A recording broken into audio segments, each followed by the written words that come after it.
मोदी जी, आपको news 18 network को ये एक्सक्लूसिव इंटरव्यू देने का बहुत बहुत धन्यवाद। आपने अपने पनिशिंग शेड्यूल से हमारे लिए समय निकाला। इस इंटरव्यू को हम थोड़ा अलग तरीके से करेंगे, कुछ बिग पिक्चर क्वेश्चंस पूछेंगे। शुरुआत में हमारे संग हमारे दो कलीग्स जुड़े हुए हैं, एक महाराष्ट्र के एंकर हैं, दूसरे हमारे कर्नाटका के एडिटर हैं। ये दो स्टेट्स अहम हैं इस चुनाव में, तो हमने सोचा कि थोड़े सवाल वो भी आपसे करेंगे। शुरू करते हैं। पहला सवाल। सबसे पहले तो आपको और आपके सभी दर्शकों को मेरा नमस्कार। और मुझे अच्छा लगा कि आपने अपने साथ कर्नाटका और महाराष्ट्र को भी जोड़ दिया है, तो एक प्रकार से आपने मेरी मदद की है, वरना तीनों को अलग अलग इंटरव्यू देता तो शायद मुझको और ज़्यादा टाइम देना पड़ता। बहुत धन्यवाद, स्वागत है आपका नेटवर्क 18 थैंक यू भैया।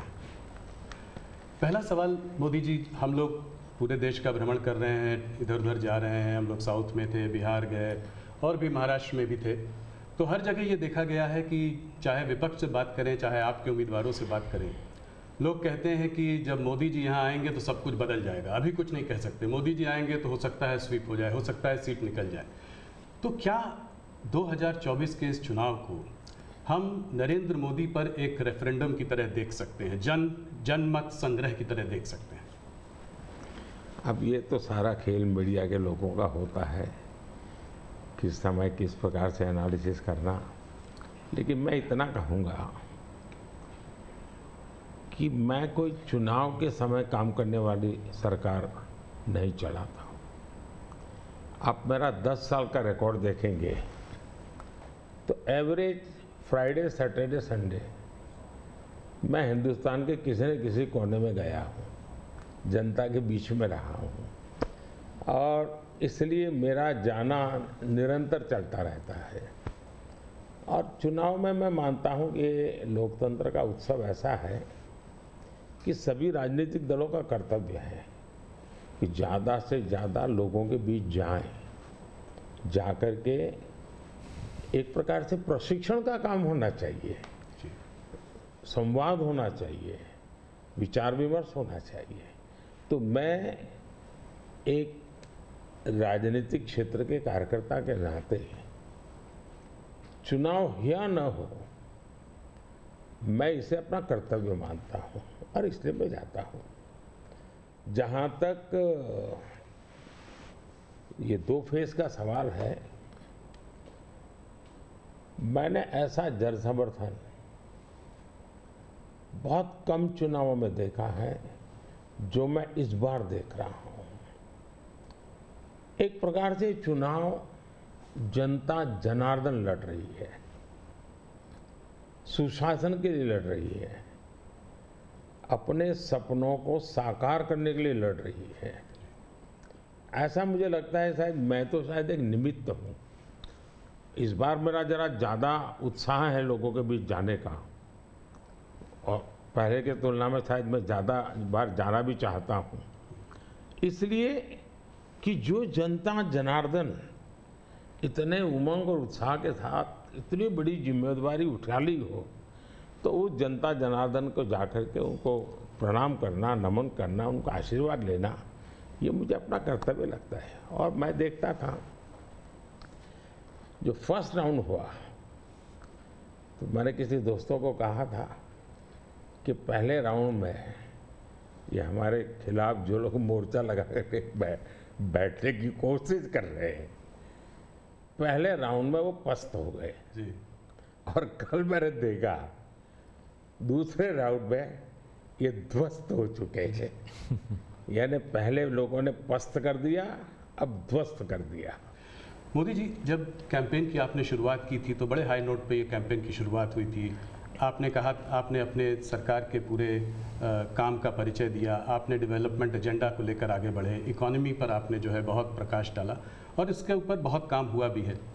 अभी इधर उधर 1-2 चरण के बाद आते आते आपने जो है राजस्थान में एक रैली में एक कांग्रेस के मैनिफेस्टो पर एक डायरेक्ट अटैक किया। आपने ये तक कहा कि इनका एक स्कीम है जिससे कि ये वेल्थ डिस्ट्रीब्यूट करना चाहते हैं, ये पता लगाना चाहते हैं किसके पास कितनी जमा पूंजी है, किसके पास कितना पैसा है, किसके पास कितना सोना है, सिल्वर है, चांदी है, और उसको वो मुसलमानों में और घुसपैठियों में बांट देना चाहते हैं। क्या ये थ्रेट इतना रियल है? क्या आपको ऐसा दिखता है? मुझे लगता है कि शायद आपकी टीम ने मेरा पूरा कैंपेन को ट्रैक नहीं किया है, या शायद विकास की बहुत सी बातें ऐसी होती हैं जिसको शायद टीआरपी के हिसाब से बैठता नहीं होगा। लेकिन आपने देखा होगा कि मेरा पूरा इलेक्शन कैंपेन दो चीजों पर केंद्रित है। एक, हमने समाज कल्याण को लिए, लोक कल्याण के लिए क्या काम किए, और सबसे बड़ा फर्क है और सरकारों में ये सरकार में, वो ये है कि लास्ट माइल डिलीवरी ये हमारी विशेषता है। नीतियाँ तो कोई सरकारें बनाती है, कोई सरकार बुरा करने के लिए तो आती नहीं है, अच्छा करना चाहती है। लेकिन कुछ लोगों को अच्छा करना आता है, कुछ लोग अच्छा होने का इंतजार करते हैं। मैं ऐसा हूँ कि मेहनत करके जो अच्छा हो करूँ, मेरा हमेशा ऐसा रहा है। अब देखिए, मैं चुनाव में लगातार बोल रहा हूँ कि हमने गरीबों के लिए 4 करोड़ घर बनाए। मैं इतना लोगों को कहता हूँ कि आप इस चुनाव प्रचार में जाएं तो मेरी मदद करें कि जिसके घर बनाना भी छूट गया हो, हर गांव में एक तो निकलेंगे, उनकी सूची में भेजो, ताकि जैसे ही मेरा तीसरा टर्म शुरू होगा मैं इस काम को आगे बढ़ाना चाहता हूँ। 3 करोड़ घर और मैं बनाना चाहता हूँ। अब आयुष्मान भारत योजना दुनिया की सबसे बड़ी health insurance and health assurance की स्कीम है ये जी। 55 करोड़ लोगों को इलाज का भरोसा कि भाई अब आपको मोदी है, मोदी की सरकार है, 5 लाख रुपए तक का खर्च होगा, संभाल लेंगे। इस बार हमने मैनिफेस्टो में कहा है कि किसी भी वर्ग का, किसी भी समाज का, किसी भी बैकग्राउंड का व्यक्ति क्यों न हो, जिस भी परिवार में 70 से ऊपर की आयु के जो भी व्यक्ति होंगे, पुरुष स्त्री सब, उन सबको हम ये 5 लाख रुपए तक मुफ्त इलाज की सुविधा देंगे। इस बार हमने मैनिफेस्टो में ये भी कहा है कि जो आशा वर्कर हैं, आंगनवाड़ी वर्कर हैं, उनको हम इसका बेनिफिट देंगे। ट्रांसजेंडर जितने भी हैं, किसी भी आयु के क्यों न हो, हम उनको ये बेनिफिट देंगे। तो ये बात हम लोगों को बताते हैं। अब आप देखिए जी, हमारे देश में बैंकों का राष्ट्रीयकरण हुआ, ये जो मिलकर जब्त करने के खेल चल रहे हैं ना जी, पहले कर चुके हैं जी। सारी बैंकें प्राइवेट थी, लूट लिया रातों रात, गरीबों के नाम पे लूटा गया। लेकिन हमारे देश की बैंकें खस्ता हाल हो गई। आधे से अधिक आबादी ऐसी थी कि गरीबों के नाम बैंक तो लिया, लेकिन बैंक खाता नहीं था। ये मोदी ने आकर के 52 करोड़ बैंक के खाते खोले, और उसका सबसे बड़ा मैंने फायदा उठाया। खाते खोल करके आंकड़ा नहीं किया मैंने, जनधन, आधार और मोबाइल, इस ट्रिनिटी को लेकर के direct benefit transfer 36 lakh crore रुपए, आंकड़ा बहुत बड़ा होता है जी। 36 लाख करोड़ रुपए डायरेक्ट बेनिफिट ट्रांसफर लोगों के खाते में गए।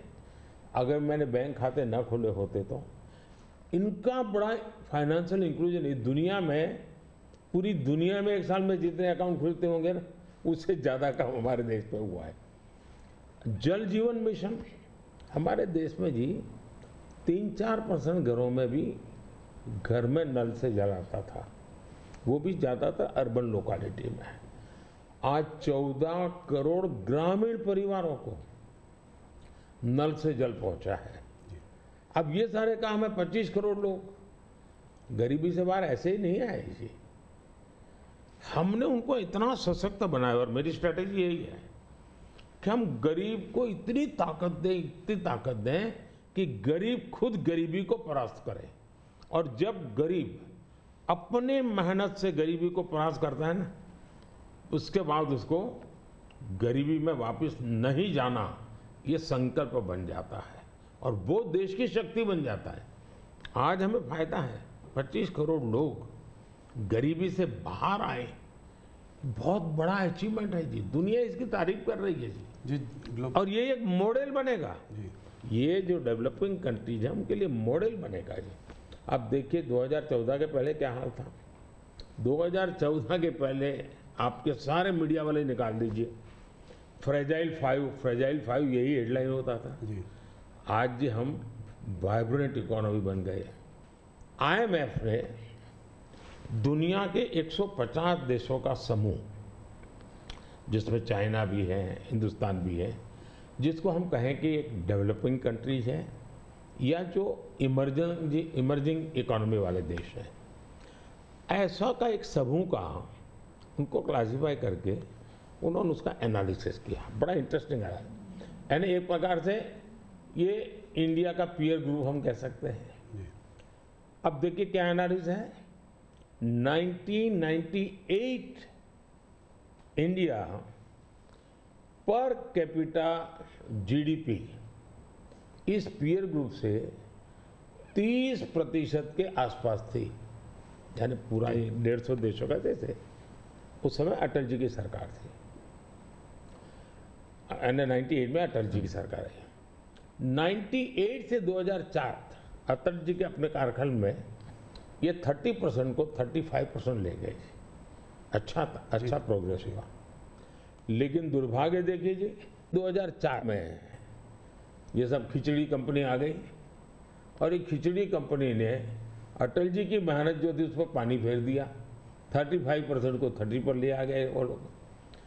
यानी इन सारी कंट्रीज ने भारत से ज्यादा अच्छा परफॉर्म किया और हमने बुरा किया। यूपीए की सरकार में भारत डेवलपिंग वर्ल्ड की अपेक्षा और गरीब हो गया। हमसे गरीब थे, वो भी हमसे आगे निकल गए। लेकिन 2014 में हम आए, सरकार बनने के बाद 2019 तक में आपको खुशी होगी, हम 30 पर से 37 पे पहुंचा दिया और 24 तक मैं जब पहुंचा हूं ये मामला 42% पहुंच गया है। यानी 30 छोड़ा था, हम 42 ले और ये हाईएस्ट है जी। यानी हमारी इनकम दुनिया के और देशों की अपेक्षा बहुत तेजी से बढ़ी है। अगर आप 10 साल के कालखंड में इन्फ्लेशन को भी ले, जो महंगाई की इतनी चर्चा करते हैं ना, तो ये 10 साल सबसे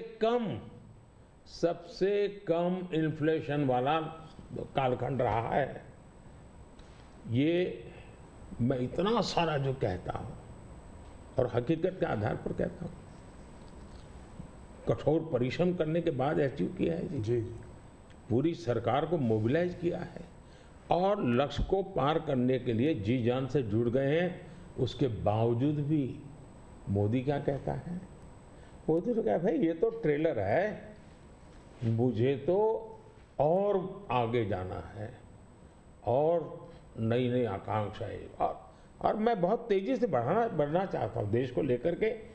और कांग्रेस का जहाँ तक मैनिफेस्टो है, कोई मुझे बताए क्या चुनाव के अंदर पॉलिटिकल पार्टियों के मैनिफेस्टो ये कोई शोपीस के लिए होते हैं क्या? सचमुच में तो मीडिया का काम है कि हर एक पॉलिटिकल पार्टी के मैनिफेस्टो की बारीकी से जांच पड़ताल करे। मैं इंतजार कर रहा था कि मीडिया करे। पहले दिन मैंने एक कमेंट तो कर दिया था जी, मैं कोई आज कर नहीं रहा जी, कि भाई मुझे मैनिफेस्टो देख करके लगता है कि इस पर पूरी तरह मुस्लिम लीग की छाप है। तो मुझे लगा कि मीडिया चौंक जाएगा, जो एनालिसिस करने वाले चौंक जाएंगे, लेकिन पता नहीं अब उनकी व्यस्तता कुछ और है। मैनिफेस्टो में उनकी तरफ से जो परोसा गया उतना ही गुड़ी उछालते रहे।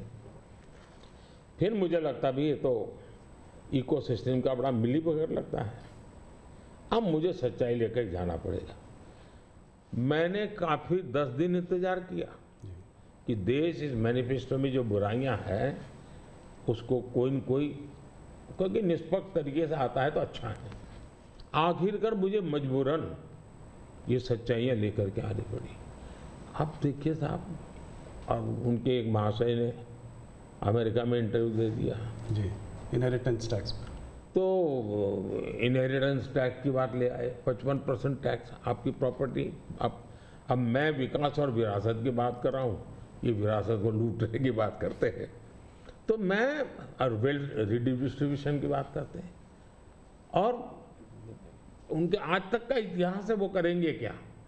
तो फिर मेरी जिम्मेवारी, मेरी रिस्पॉन्सिबिलिटी है कि मैं देशवासियों को बताऊं कि भाई ये इस दिशा में ले जा रहे हैं।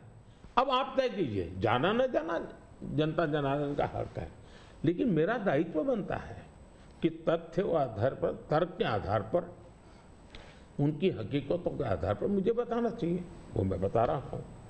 सैम पिट्रोडा जी ने जो है इनहेरिटेंस टैक्स की बात की, जो हम लोगों की जमा पूंजी है, जब हम अपने लोग पूरा बचाते हैं अपने फैमिली के लिए, जब हम उसको अपने आने वाली जनरेशन को देंगे तो उस पर भी टैक्स लगेगा, और ये टैक्स बहुत बड़ा टैक्स हो सकता है। तो क्या आप कहेंगे कि बीजेपी अगर आएगी तो इस टैक्स को कभी नहीं लागू करेगी?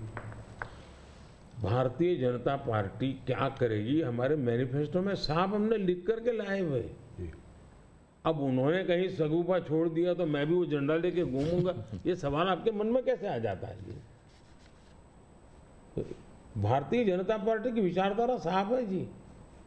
हम अपनी विचारधारा के आधार पर कार्यक्रमों को लेकर के, मैनिफेस्टो को लेकर के देश के सामने जाते हैं। कृपा करके ऐसे महाशयों के विचारों को हम पर मत थोपिए भाई। मोदी जी, राहुल गांधी ने एक बात और कही है, वो कहते हैं कि जब वो सरकार अगर उनकी आएगी तो वो एक नेशनल एक्सरे कराएंगे। इसी से जुड़ा सवाल है, इसीलिए मैं पूछना चाह रहा हूँ, एक नेशनल एक्सरे कराएंगे। बात सिर्फ कास्ट सेंसस की नहीं है जो कि वो करते आए हैं, उस पर भी मैं आपका मत जानना चाहूँगा, मगर बात वो कहते हैं इससे आगे है, बात कास्ट की नहीं, बात जस्टिस की है। और वो कहते हैं कि हम जो है एक सोशियो इकोनॉमिक सर्वे लाएंगे, एक इंस्टीट्यूशनल सर्वे लाएंगे, और उसमें देखेंगे कि किसके पास किस जाति और किस उस वर्ग के पास क्या है, कितना धन है, कितनी इंस्टीट्यूशंस में भागीदारी है, और उसके बेसिस पर हम इस पूरे सिस्टम को रीडिस्ट्रीब्यूट करेंगे। इसको आप कैसे देखते हैं?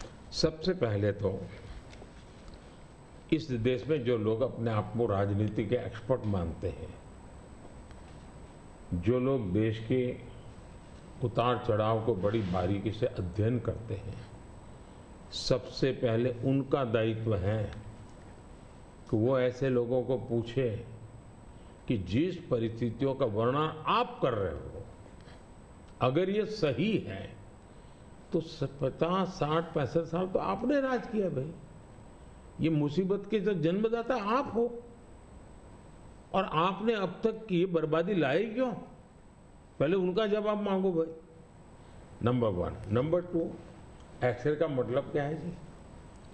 मतलब हर परिवार में जाना, घर घर छापा मारना, अगर किसी अनाज के डिब्बे में किसी महिला ने अपने गहने छपा के रखे हैं, उसको भी एक्सरे किया जाएगा, उनके गहने ले लिए जाएंगे, जमीनों का हिसाब किताब किया जाएगा, और फिर उसको रिडिस्ट्रीब्यूट करेंगे। ये दुनिया में एक माओवादी विचार ने सब किया हुआ है, दुनिया बर्बाद हो चुकी है जी। ये पूरी तरह अर्बन नक्सल उस सोच का सीधा सीधा प्रगटीकरण है, और इसलिए मैनिफेस्टो आने के 10 दिन तक बाद भी ये जो जमात आए दिन लिखापट्टी करती है ना, वो चुप रही, उनके प्रोटेक्शन में चुप रही है। तब मिलके मेरी जिम्मेवारी बन जाती है कि देश को जगाना कि भाई देखिए आपको लूटने की ये तरकीब हो रही है। और दूसरा पार्ट है, डॉक्टर मनमोहन सिंह जी वगैरह, उन्होंने हर बार कहा है कि भाई जो भी संपत्ति होगी इस पर पहला अधिकार किसका होगा। तो हिसाब किताब बहुत साफ है, वो क्या करना चाहते हैं। आपने ये सवाल भी उठाया है, 2006 का एक वीडियो जो वायरल हो रहा है, जिसमें मनमोहन सिंह जी ने कहा है कि गरीब मुसलमानों का पहला अधिकार रिसोर्सेज पर है, ये उन्होंने साफ कहा है। आपने उसको मैनिफेस्टो में भी ये बात पॉइंट आउट की है कि ओबीसी रिजर्वेशन का जो है पार्ट लेकर वो मुसलमानों को दे देना चाहेंगे, और 2004 से 2014 के बीच में उन्होंने 4-5 बार ऐसा करने की कोशिश की भी है। अरे भाई, ये तो बड़ा इंटरेस्टिंग सवाल आपने पूछा है, जरा मेरा जवाब लंबा हो जाएगा, लेकिन जरूर। देश के लिए मुझे बताना पड़ेगा। बताइए। आप कांग्रेस का इतिहास देख लीजिए। 90 के दशक से ये मांग उठी है देश में। समाज का एक बहुत बड़ा तबका है जिसको लगता था कि हमारे लिए कुछ होना चाहिए, उसके लिए आंदोलन हुए हैं।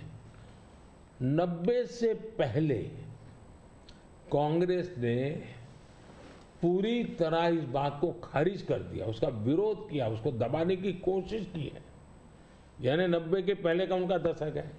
फिर उनको जितनी भी कमीशन बने, जितनी कमेटियां बनाई, उसके भी रिपोर्ट्स ओबीसी के विचार के पक्ष में आने लगे।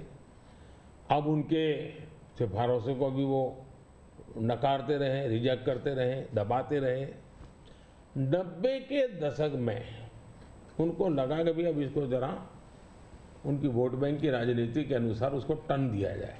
उन्होंने पहला पाप किया क्या, 90s के दशक में कर्नाटका में उन्होंने धर्म के आधार पर, आपको याद होगा, कर्नाटका में उन्होंने धर्म के आधार पर मुसलमानों को ओबीसी घोषित कर दिया। यानी देश के ओबीसी को नकारना, उस विचार को दबाना, उस विचार को रिजेक्ट करना, लेकिन राजनीति खातर मुसलमानों को ओबीसी घोषित कर देना। केंद्र से कांग्रेस गई, 2004 तक ये प्लान ठप रहा, उनका इरादा पक्का नहीं हुआ। 2004 में वो फिर आए, तो आते ही आंध्र में मुस्लिम को ओबीसी कोटा ये देना तय कर लिया। मामला कोर्ट में जाके उलझ गया। अब ओबीसी के 27% जो आरक्षण में मिला हुआ है, भारत की संसद ने दिया है, संविधान के मूलभूत भावना के प्रकाश में दिया है। 27% शहद लगाने की उन्होंने तैयारी कर दी, डाका डालने की कोशिश की। 2006 में नेशनल डेवलपमेंट काउंसिल की मीटिंग हुई थी, एनडीसी की। मनमोहन जी के बयान पर बहुत बड़ा हंगामा हो गया। 2 साल कांग्रेस पूरी चुप रही। 2009 के घोषणा पत्र में फिर से इसका जिक्र किया। 2011 में कैबिनेट नोट है इसका, 2011 के कैबिनेट नोट में ओबीसी के 27% हिस्सा डाका डाल करके उसमें से मुसलमानों को दे देना उन्होंने तय किया जी। 2012 यूपी चुनाव में भी उन्होंने इसकी एक असफल कोशिश की, फायदा नहीं हुआ। 2012 आंध्र हाईकोर्ट ने इसको रिजेक्ट कर दिया, रद्द कर दिया, कानूनी जजमेंट आ गया। एससी में गए, सुप्रीम कोर्ट में गए, वहां भी उनको कोई रिलीफ नहीं मिला।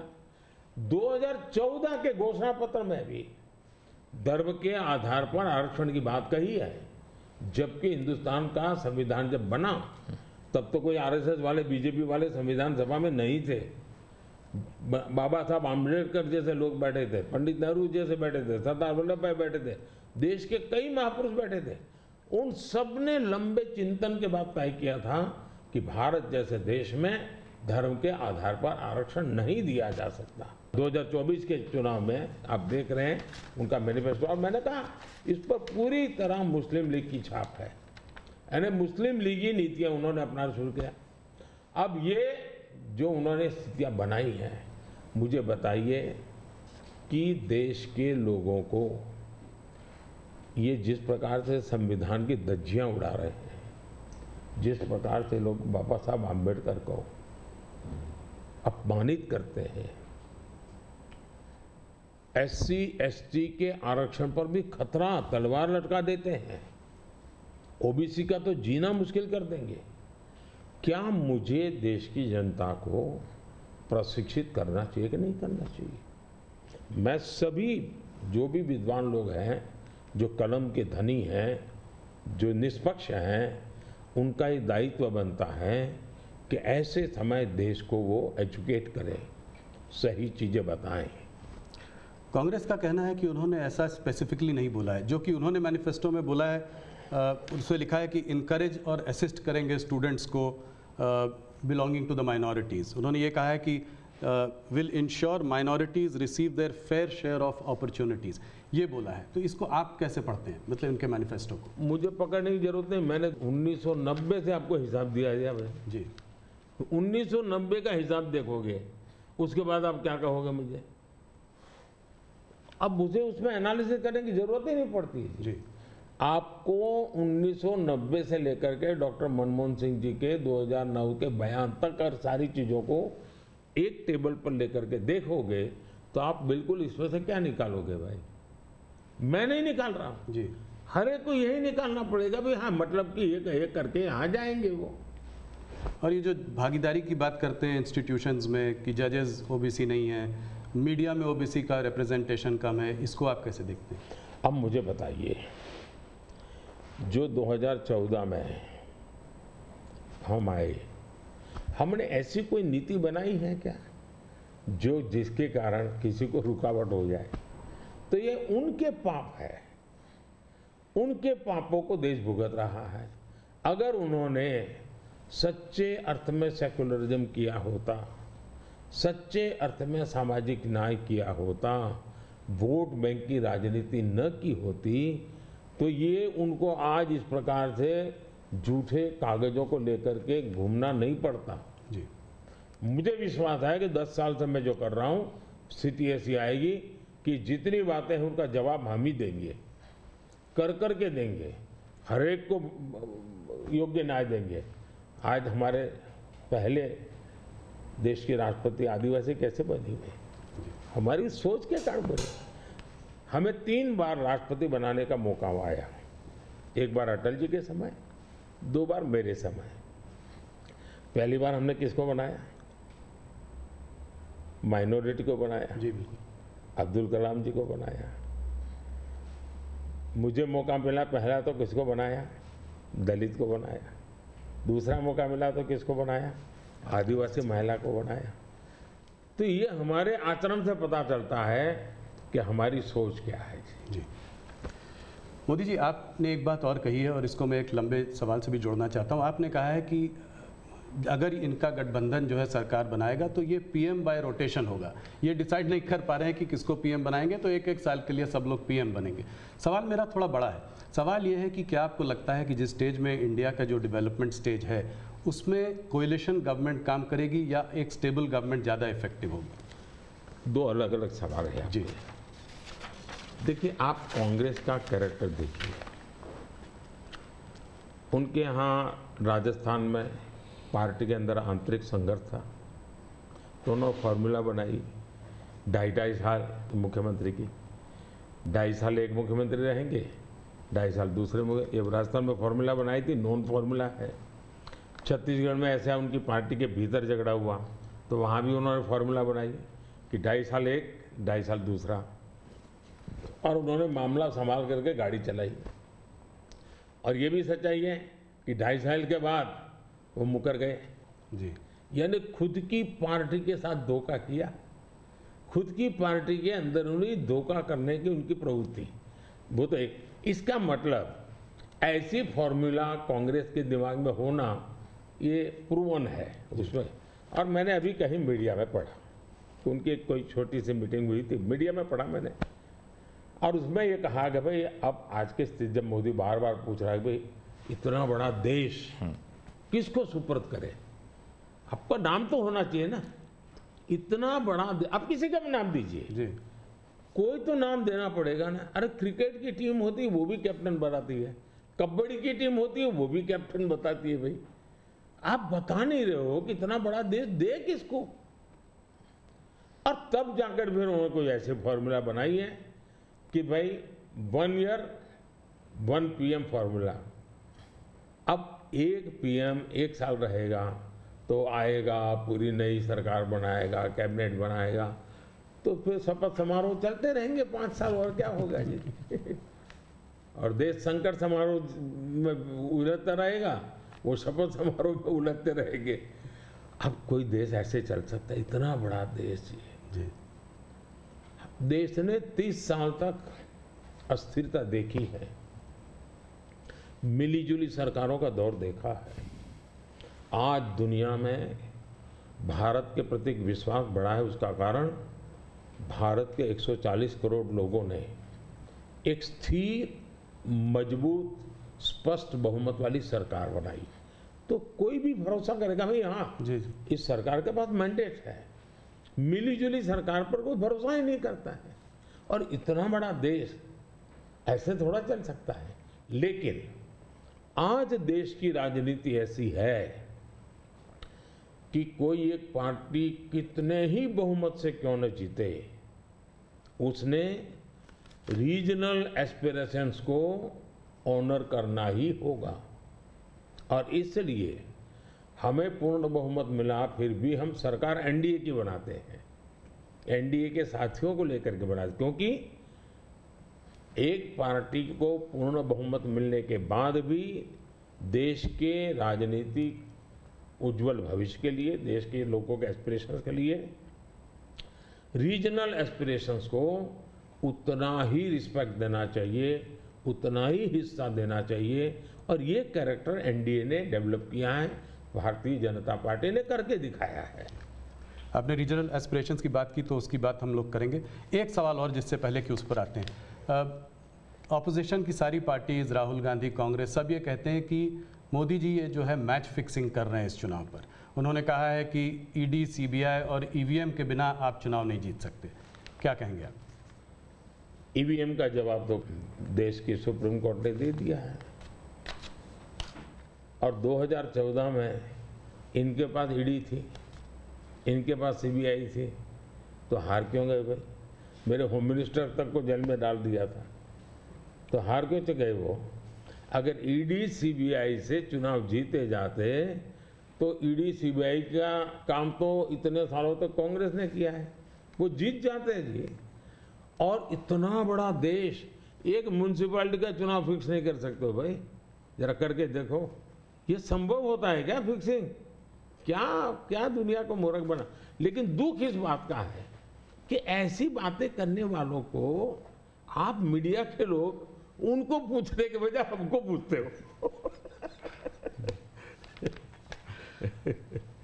मोदी जी थोड़ा सा लेकिन इसमें एक बात चौकस है जी, मैं मानता हूं पिछले कई दिनों से इंडिया अलायंस के लोग इतने निराश हो चुके, इतने निराश हो चुके हैं कि अभी उनको बहाने ढूंढना बहुत जरूरी बन गया है। क्योंकि पराजय के बाद भी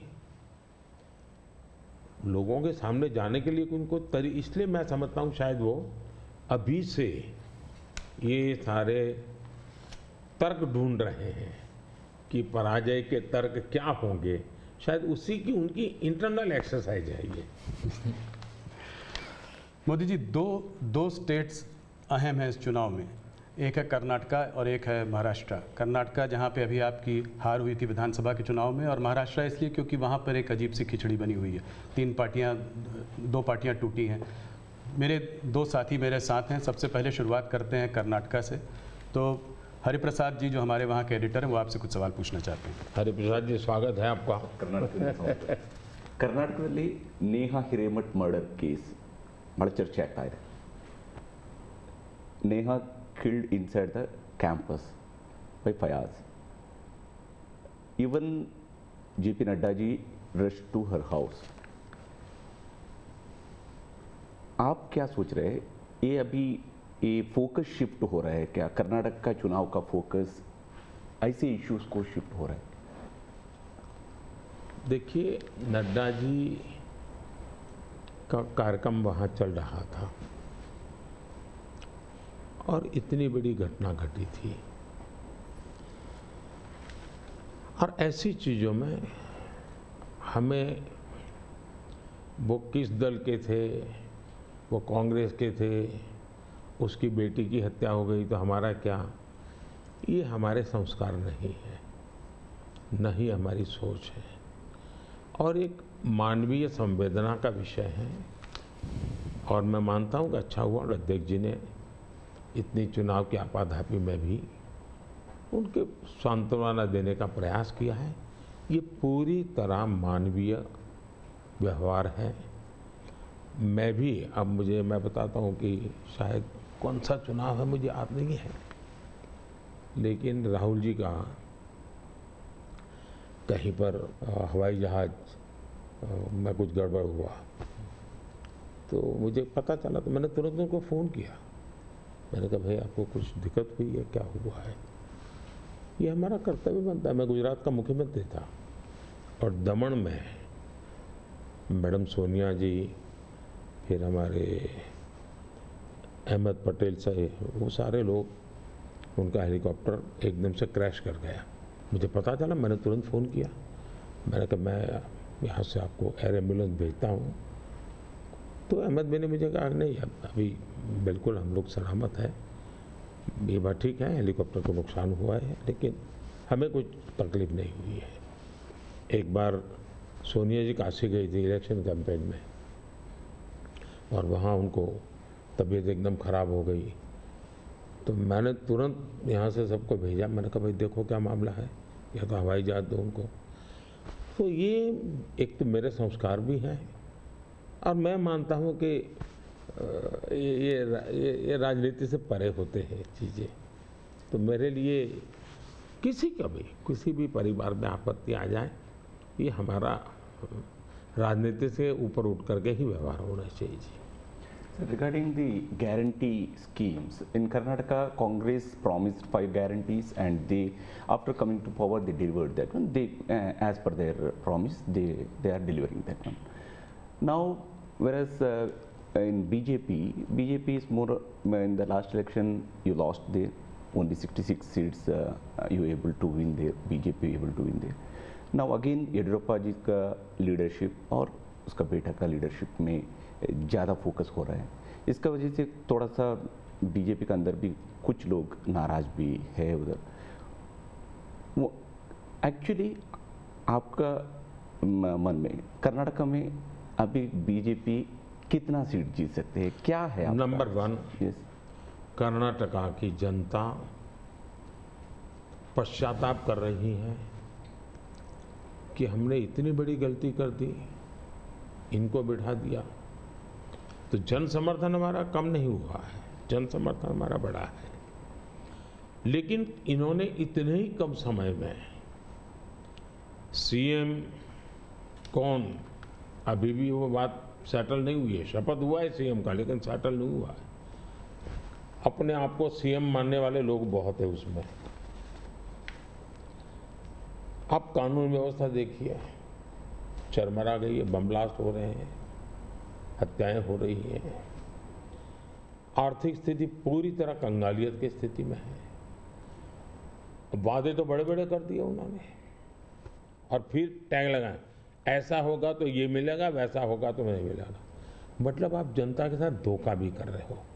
जब हमने कहा कि भाई हम इन लोगों को आयुष्मान कार्ड देंगे, मतलब देंगे, फिर इफ्स एंड बट लगा करके उसमें बेईमानी नहीं करनी चाहिए। अभी जब हमने कहा कि हम 70 साल से ऊपर के किसी भी वर्ग के व्यक्ति होंगे, इनको आयुष्मान कार्ड देंगे, मतलब देंगे। आप में ये हिम्मत होनी चाहिए। उन्होंने किसानों की जो योजना थी वो रद्द कर दी, किसान सम्मान निधि। कोई कारण नहीं है इस प्रकार से करने का। अब आप कोई सोच सकता है, जब बेंगलुरु दुनिया में हमारा बहुत बड़ा देश की इज्जत बढ़ाने में बेंगलुरु का बहुत बड़ा रोल है। दुनिया में जब जाते हैं ना तो बेंगलुरु कहते ही ऐसा लगता है वो जैसा परिचित है। टैंक हब के रूप में जाना जाता था, आपने देखते ही देखते उसको टैंकर हब बना दिया और टैंकर में भी माफियाशाही चल रही है। पानी के लिए लोग तरस रहे हैं। अगर ये जो हालत उन्होंने कर दी है, अब युवाओं की स्कॉलरशिप आपने संख्या भी कर दी, अमाउंट भी कम कर दी।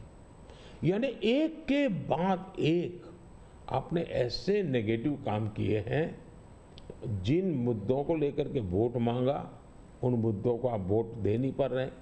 अच्छा, डेप्यूटी सीएम वो अपने भाई के लिए वोट मांग रहे हैं और वो खुद सीएम बन सके इसलिए सब खेल खेल रहे हैं। वो सीएम से हटे इसके लिए भी खेल खेले जा रहे हैं। जहां तक भारतीय जनता पार्टी का सवाल है, हम टीम स्पिरिट से काम करने वाले लोग हैं। भले मेरी टीम ने मोदी को आगे किया, लेकिन मेरी पूरी टीम काम कर रही है जी। उसी प्रकार से येडियुरप्पा जी हमारे वरिष्ठ नेता हैं, लेकिन काम पूरी टीम कर रही है और टीम मेहनत करती है, लोगों को विश्वास भी है और हम आगे बढ़ रहे हैं। The second phase election of Karnataka, in nation it's the third phase, but for us in Karnataka it's the second phase election for 14 seats. There's northern part of Karnataka, majorly drought hit places are there. Now regarding this drought, बारे में already Congress is claiming that we went to Supreme Court. Now central government is forced to give a rightful compensation. What's your opinion? देखिए, सितारा में है कि जब पुरानी सरकार थी और वहाँ ड्राउट था उस समय, मैंने खुद के ने उनकी पूरी टीम को यहाँ बुलाया था। एज ए प्राइम मिनिस्टर मैंने उनकी टर्म में इनको बुलाया था। बैठ करके मैंने कहा भाई पहले हम जल संचय की योजना हमें बनानी चाहिए। अब जहाँ तक स्टेट डिजास्टर रिलीफ फंड का सवाल है, हमारी सरकार ने पहले ही जो केंद्र का हिस्सा होता है वो उनके यहाँ बैंक के खाते में जमा करके दे दिया हुआ है जी। हमारी इंटर मिनिस्ट्रियल टीम उसने भी प्रभावित क्षेत्रों में जो नियम है, पद्धति वो जो हमने नहीं बनाई, कई दशकों से है, उसके अनुसार वो टीम वहाँ गई है, जा कर के उसने सर्वे किया है। और हर बार ऐसा होता है, जैसे मेरे यहाँ गुजरात में भूकंप हुआ तो मैंने एक मेमोरेंडम भेजा, भारत सरकार ने एक टीम भेजी, उन्होंने सर्वे किया, उन्होंने हिसाब किताब लगाया। अब ये सारी प्रोसेस चल रही है, आचार संहिता आ गई तो हमने इलेक्शन कमीशन को कहा कि भाई हमारे सामने ये विषय है, हम इसको जैसे ही आप परमिशन देंगे हम देना चाहते हैं। एनडीआरएफ के तहत अब राशि रिलीज भी कर चुके हैं उस नियम के अंतर्गत। मोदी जी, थोड़ा सा हमारे संग हमारे एंकर जुड़े हुए हैं विलास बड़े, ये आपसे कुछ महाराष्ट्र के बारे में बातचीत करना चाहता हूँ। नमस्कार भैया। मोदी जी, तुम्हाला महाराष्ट्राचा नमस्कार, महाराष्ट्राकडून नमस्कार।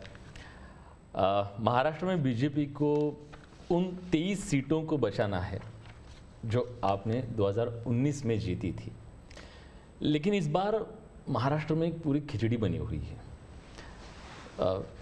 शिवसेना और एनसीपी टूटी है, उनके दो पार्टनर आपके साथ है, जो दो गुट है आपके साथ है।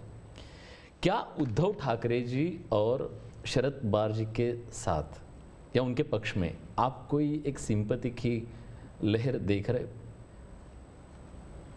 देखिए, पहली बात तो मैं महाराष्ट्र के सभी लोगों को मेरा नमस्कार, और मेरे लिए अच्छी बात है कि मैं अलग से महाराष्ट्र के विषय को लेकर के आपसे बात कर रहा हूँ। अब देखिए, ये बात सही है कि वहाँ लंबे अरसे से मिलीजुली सरकार चलती है। विलासराव देशमुख थे, तब से लेकर के आप देखिए, इवन शरद पवार भी जब मुख्यमंत्री बने थे वो भी पूर्ण बहुमत के साथ अकेले नहीं बन पाए थे। दूसरा, महाराष्ट्र का दुर्भाग्य रहा है कि लंबे अरसे से 5 साल तक कोई एक मुख्यमंत्री रहा नहीं है।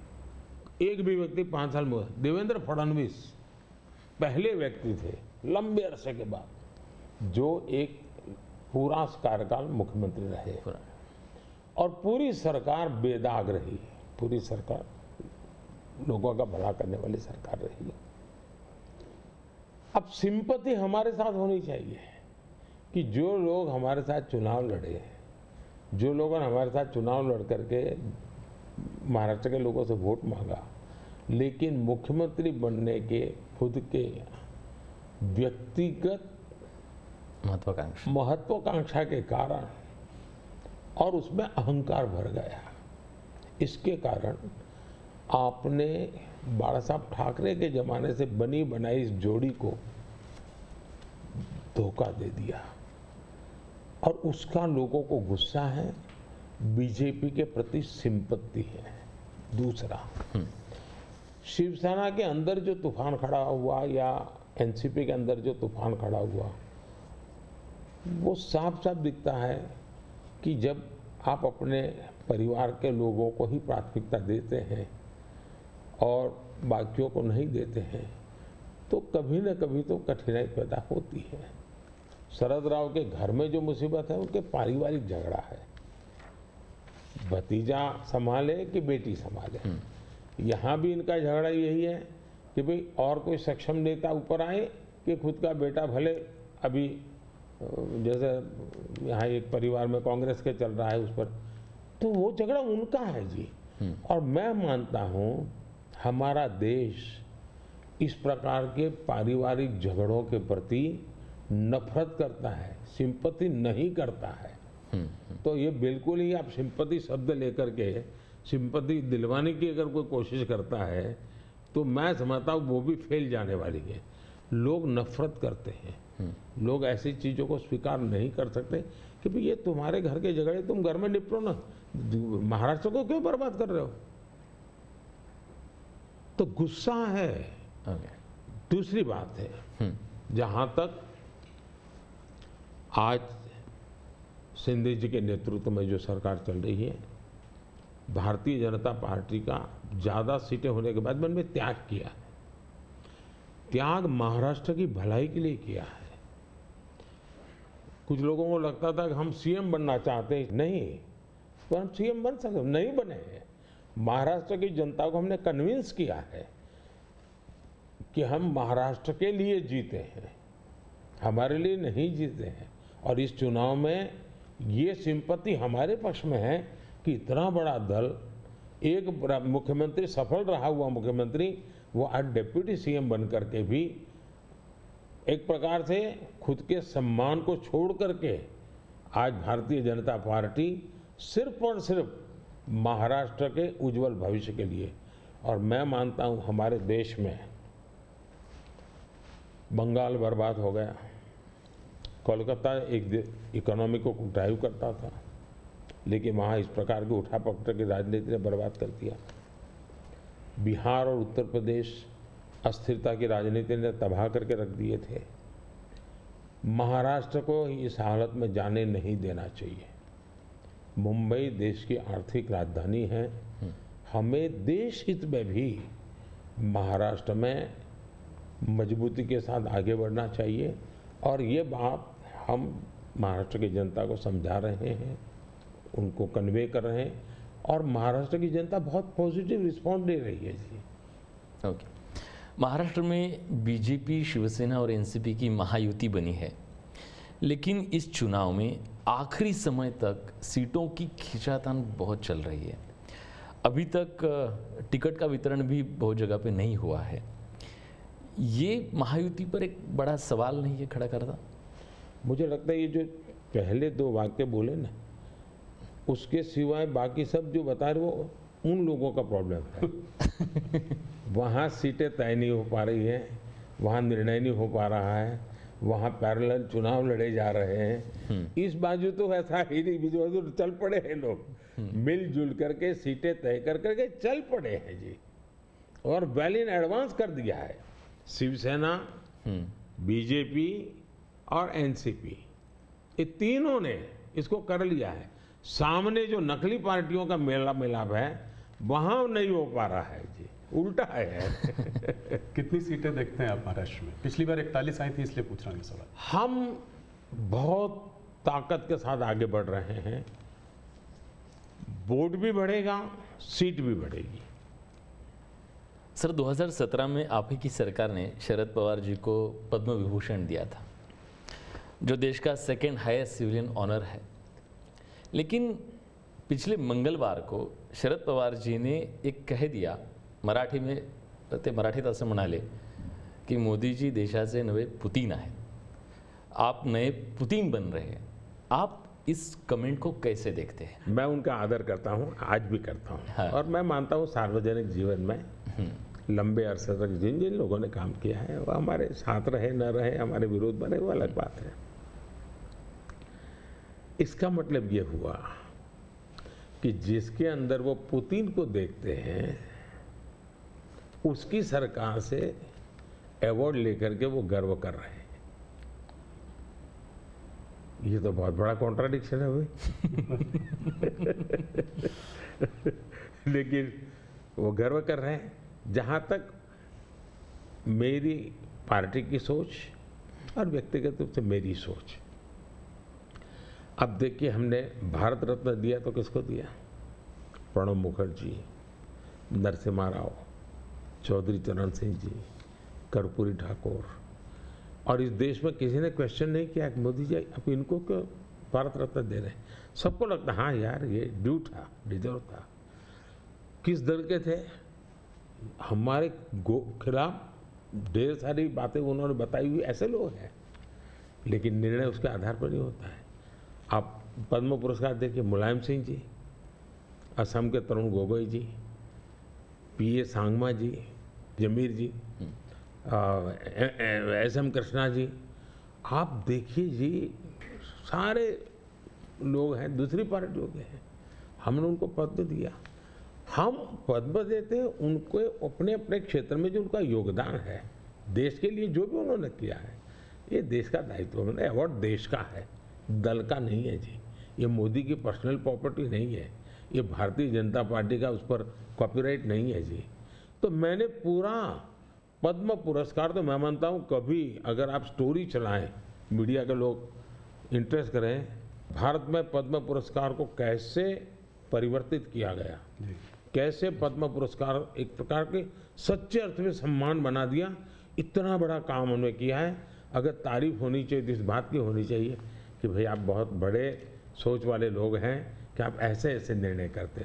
ये क्वेश्चन नहीं होना चाहिए कि आपने उनको क्यों दिया। नहीं, देने के बाद भी उन्होंने ऐसा है स्टेटमेंट, ये शर्ती थोड़ा होता है कि मैं पद्म देता हूँ मेरे लिए चुप रहना। ये कोई एग्रीमेंट थोड़ा होता है, सही। ये गिव एंड टेक फॉर्मूला नहीं है जी। मोदी जी, थोड़ी सी बात उत्तर प्रदेश की करते हैं। सबसे बड़ा प्रदेश है, 80 सीटें वहाँ से आ रही हैं। क्या इस बार आप लोग 2014 का रिकॉर्ड तोड़ पाएंगे? 71 सीट लाई थी बीजेपी, 73 एनडीए। इस बार अगर देखें तो अखिलेश और राहुल साथ में चुनाव लड़ रहे हैं और दमखम के साथ जो है पूरे परिवार को उन्होंने वहाँ से उतारा है। खुद कन्नौज से लड़ रहे हैं अखिलेश जी, डिम्पल मैनपुरी से लड़ रही हैं, फिरोजाबाद, आजमगढ़, तमाम जगह से उनके परिवार के लोग लड़ रहे हैं। हो सकता है कि कहते हैं कि गांधी लोग भी शायद वापस अमेठी और रायबरेली से लड़े। तो इस उसमें आप इस चुनाव को कैसे देखते हैं? राहुल जी, आप जितने गर्व से सब उतरे हैं 4 बार बोल रहे हैं, नहीं गर्व से ये मजबूरी है कि क्या है? परिवार के लोगों को उतारना पड़ रहा है, ये मजबूरी है। ये उनका मूल कैरेक्टर है, इसके सिवा उनके पास कोई है ही नहीं।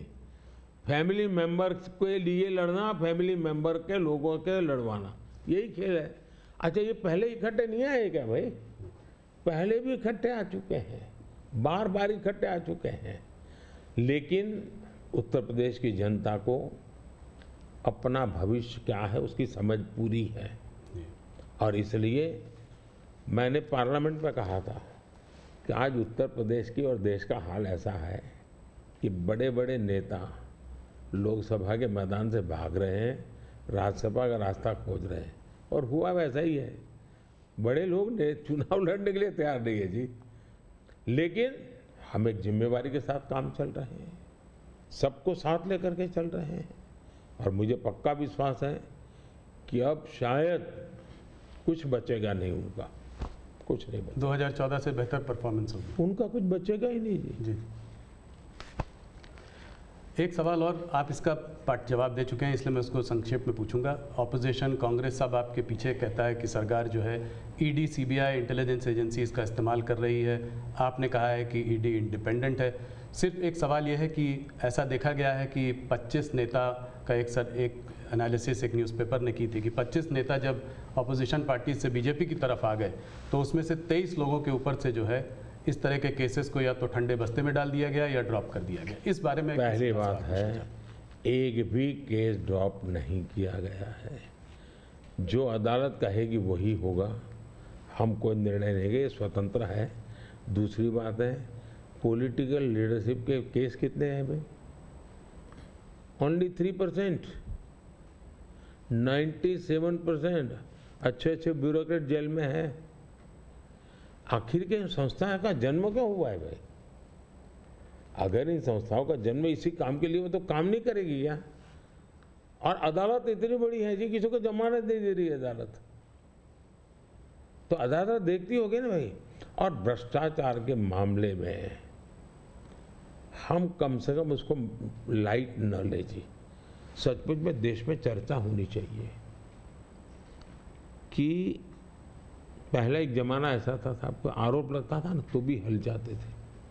आज गुनाह सिद्ध हो चुका, सजा हो चुकी है, फिर भी आप हाथ ऊंचा कर करके फोटो निकलवा रहे हो। आप भ्रष्टाचार का महिमा मंडन कर रहे हो। इस देश में ये आलोचना का विषय होना चाहिए। भ्रष्टाचार को न्यू नॉर्मल के रूप में ट्रीट नहीं करना चाहिए, वरना इस देश का बहुत नुकसान होगा जी। ये सवाल बीजेपी और अदर्स का वाला नहीं है। देश के लिए ठीक नहीं है कि आप इसको न्यू नॉर्मल बना दें। और मैं देख रहा हूँ धीरे धीरे धीरे ऐसा वातावरण बनाया जा रहा है, हाँ ठीक है यार वो तो चलता रहता है। यही तो देश, गरीब आदमी मर रहा है जी। हमने कैसे भी करके इससे देश को मुक्त करना चाहिए, रिजॉल्व होना चाहिए कंट्री का, वो नहीं हो रहा है जी। और मैं तो मानता हूँ कि भाई देखिए, मैं जो कोशिश कर रहा हूँ, एक सिस्टम को पॉलिसी ड्रिवन बनाओ, टेक्नोलॉजी को भरपूर लाओ। आज हमने, पहले एक प्रधानमंत्री कहते थे 1 रुपया जाता है 15 पैसे पहुँचता है जी।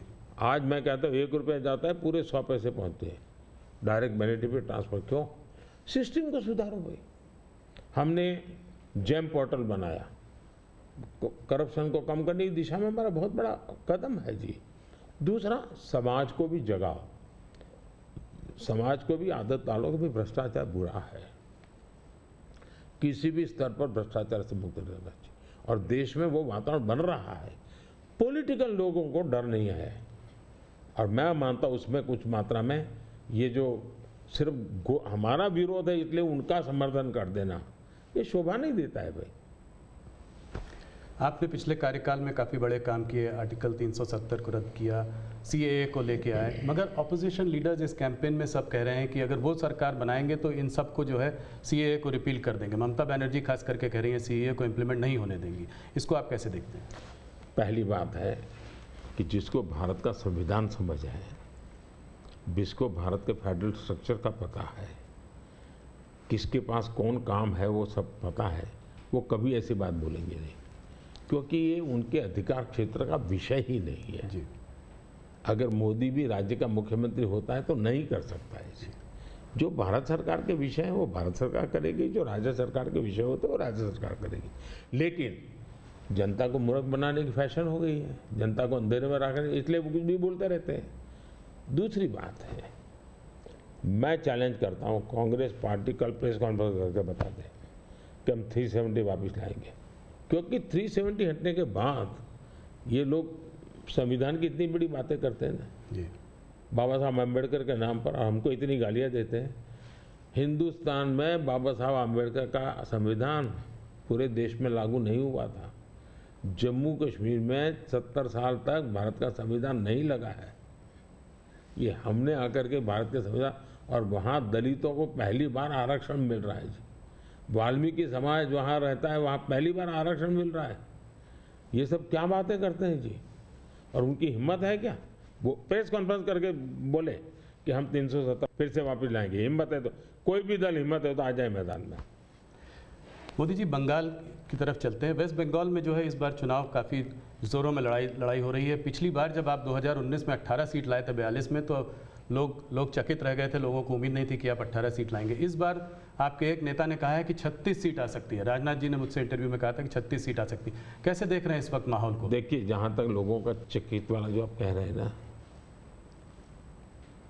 उनका प्रॉब्लम यह है कि मुझे 10 साल हो गए, अभी भी वो मानने को तैयार नहीं कि देश की जनता ने मोदी नाम के किसी व्यक्ति को प्रधानमंत्री बनाया।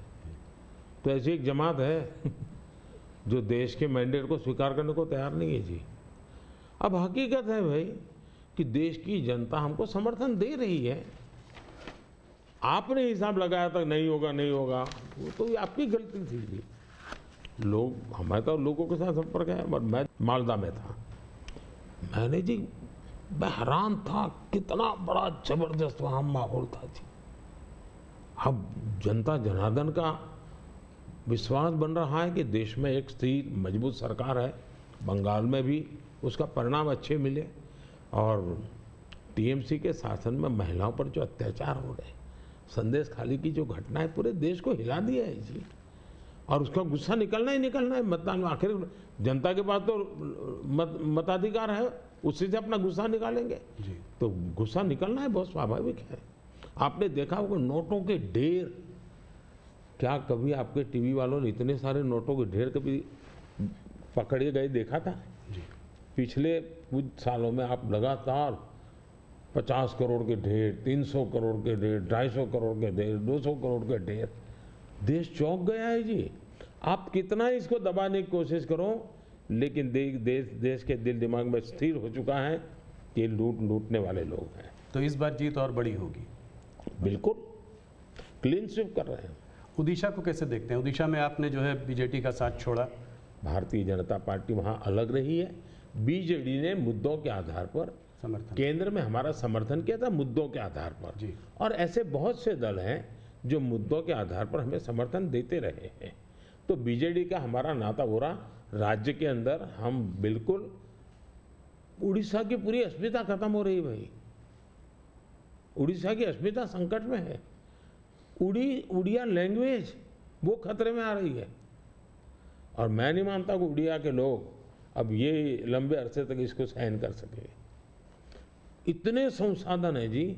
आज उड़ीसा देश का रिचेस्ट स्टेट बन सकता था जी। रिचेस्ट स्टेट, लेकिन क्या हालत बना के रखी है।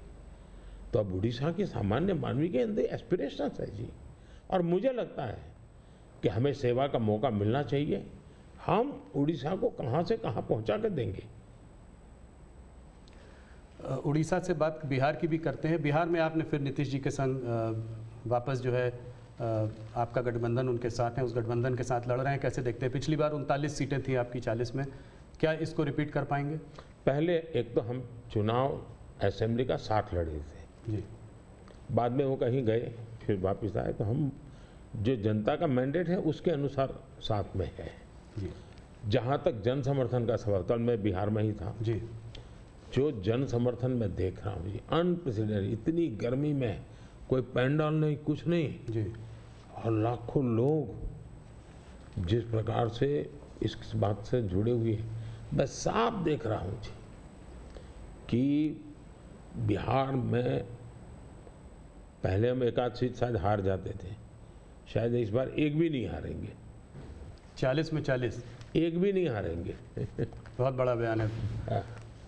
मोदी जी, एक आध पर्सनल सवाल आपसे करना चाहूँगा। आपने बहुत इलेक्शन देखे हैं, आप गुजरात में लंबे समय रहे हैं, ये आपका तीसरा चुनाव है सेंटर में। मैंने देखा है कि समय समय पर चुनाव से आप पर पर्सनल अटैक अक्सर होते जाते हैं। कहीं पे कभी बोला जाता है मोदी को गोली मार दो, कभी बोला जाता है सर फोड़ दो। अभी हाल फिलहाल में राहुल गांधी ने भी आप पर आपको कुछ ऐसे शब्द बोले हैं जो कि पर्सनल अटैक के तौर पर उनको भी देखा जा सकता है। ये ऐसा मोदी के साथ क्यों होता है? मोदी के साथ क्यों हो रहा है इसका जवाब तो मेरे पास नहीं है, लेकिन ये सवाल मोदी को क्यों पूछना चाहिए? ये सवाल इस देश में चर्चा का होना चाहिए कि सार्वजनिक जीवन में आखिर मोदी का गुनाह क्या है? वो पीएम बना वही गुनाह है ना।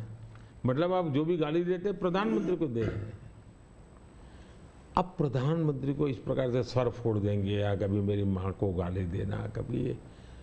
और मैं हैरान हूँ जी, भारत के राष्ट्रपति पर भी किस प्रकार का कटाक्ष किया गया था। शर्म आए इस प्रकार की भाषा का प्रयोग किया था। मैं हमेशा मानता हूँ जी, मतदाता ही मेरा परिवार है, देश ही मेरा परिवार है और मैं सकारात्मक राह से जा रहा हूँ। लेकिन जो ऐसा कर रहे हैं उस पर तो मैं आप लोगों पर छोड़ता हूँ, देशवासियों पर छोड़ता हूँ कि इन लोगों की तरफ कैसे देखना चाहिए। मोदी जी, अगर एक सवाल मैं ये समझना चाहूँ कि ये जो तीसरा टर्म होगा आपका, वो पहले दूसरे से अलग कैसे होगा? पहला कार्यकाल मेरा कैसा गया, तो मैं सामान्य मानवी की जो ज़रूरतें थी उनको मैं एड्रेस करना चाहता था। मैंने उस दिशा में काम किया और उस समय देश के अंदर एक निराशा का वातावरण था, सरकार के प्रति नफरत का वातावरण। भाई सरकार यानी निकम्मी, मुझे विश्वास भरना था। मैंने उस पर काम किया, मजबूती लाया। जो दूसरा कार्यकाल था वो मैंने कुछ परिणाम दिखाए, लोगों को विश्वास भर दिया कि हम आगे बढ़ सकते हैं। हम दुनिया के अंदर एक कॉन्फिडेंस लेवल आया है देश में, वो कॉन्फिडेंस एक बहुत बड़ी ताकत है। अब आगे जो मेरा कार्यकाल है, मुझे ये जो हताशा में से विश्वास में परिवर्तित हुआ, आकांक्षा में परिवर्तन हुआ, जो एस्पिरेशंस के अंदर परिवर्तित हुआ, अब मुझे देश को तीसरी आर्थिक महाशक्ति बनाना है।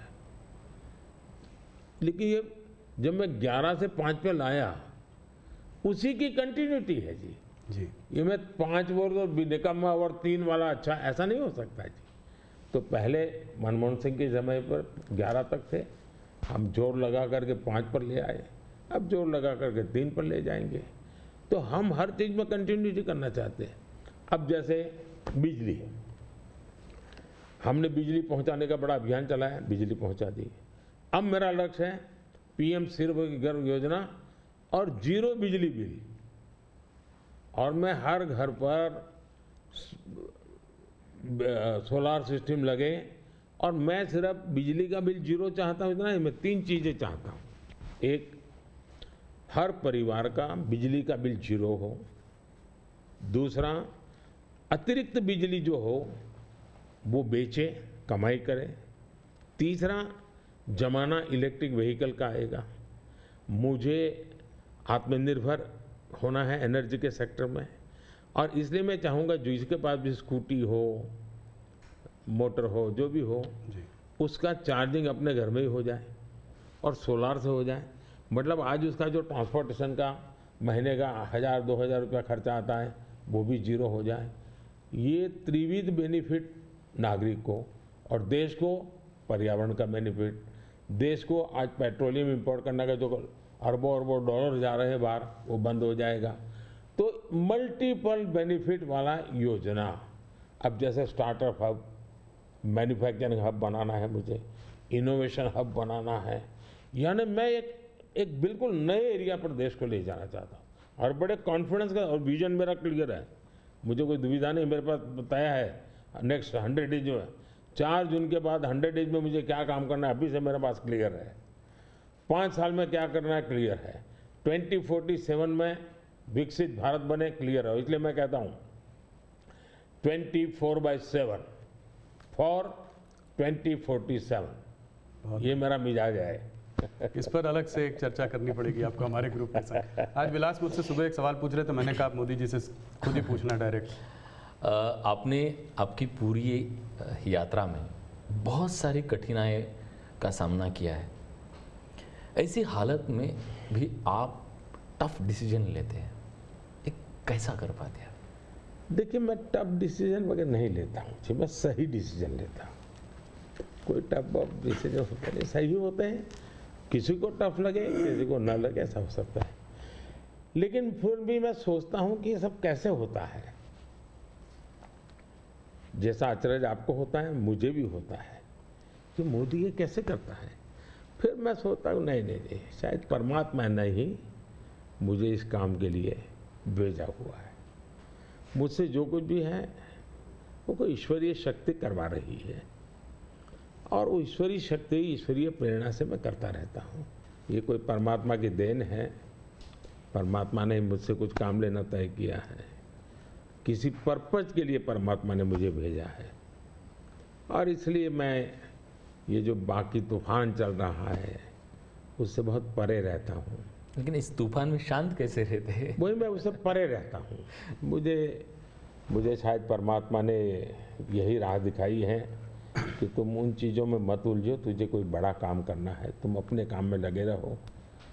तो परमात्मा का निर्देश है, परमात्मा की इच्छा है, परमात्मा की योजना है, और शायद ये उसी का मैं एक निमित्त हूँ, कुछ नहीं हूँ। Thank you. इसी से जुड़ा सवाल था कि आपको हम लोग देखते हैं, हमको आपका शेड्यूल मिलता है, आप इतना ट्रैवल कर रहे हैं, दिन में 5, 4, 6 रैली, वो भी कोई इस प्रदेश में तो कोई दूर दूसरे प्रदेश में, तो इस सब में आप फिट कैसे रहते हैं? कौन सी ऐसी शक्ति है जो आपको ये दृढ़ संकल्प दे रही है आगे बढ़ने का? पहली बात तो मैंने कहा ना कि ये मैं नहीं कर रहा हूँ जी, ये ईश्वर ने तय किया हुआ है। ईश्वर ने मुझे शायद इसी काम के लिए भेजा है, क्योंकि मैं जिस परिवार में पैदा हुआ हूँ जी, मेरी माँ ने कुछ पढ़ी लिखी नहीं थी, उसे स्कूल नहीं देखा था, मेरा कोई पॉलिटिकल बैकग्राउंड नहीं है, और इतना बड़ा देश, इतना काम ईश्वर नहीं करेगा तो कौन करेगा जी। और मेरे लिए दो ईश्वर हैं, एक जिसको हम देख नहीं पाते हैं, और दूसरे वो जो जनता जनार्दन है। मैं जनता जनार्दन को भी ईश्वर का ही रूप मानता हूँ, और दूसरा परमात्मा के प्रति मेरी अपार श्रद्धा है। शायद परमात्मा ने मुझे इस काम के लिए भेजा है, जनता जनार्दन ने आशीर्वाद दिया है, शक्ति दी है। जहाँ तक मैं काम क्यों कर पाता हूँ, मैं मेरे लिए जीता नहीं हूँ, न मैं मेरे लिए जन्मा हूँ। तो मेरे मन में हमेशा रहता है कि मुझे जितना समय मिला है उसका पल पल मैं देश के काम आऊँ। जहाँ तक मैं दौड़ता मेरा लगता है लोकतंत्र एक बहुत बड़ा उत्सव है, फेस्टिवल है जी। ये जनता जनार्दन के दर्शन करने का अवसर है जी। हमें मौका लेना चाहिए, जितना जनता जनार्दन के दर्शन कर सकते करना चाहिए। लोकतंत्र का एक उत्सव है जिसमें संवाद होना चाहिए जितना ज़्यादा। तो मैं इसको एक, वैसे हम घर में कोई बड़ी पूजा करते हैं ना, कैसे इन्वॉल्व होते हैं, मेरे लिए पूजा का समय है। मेरे 140 करोड़ देवता, उनकी मैं पूजा कर रहा हूँ, उस भाव से मैं चलता हूँ, लगा रहता हूँ उनमें, वो खप जाता हूँ और थकता नहीं हूँ, भगवान को देख के आता हूँ। मोदी जी बहुत बहुत धन्यवाद आपका, आपने अपने समय इतना समय निकाला। आपके नारे की तरह इस बार हमारा भी एक नारा है, अगली बार सिर्फ न्यूज़ 18 पर आर पार। बहुत बहुत धन्यवाद, आपने हम लोगों को समय दिया। चलिए, बहुत बहुत धन्यवाद। धन्यवाद। सगळ्यांना माझे नमस्कार। सगळ्या महाराष्ट्रातल्या जनतेला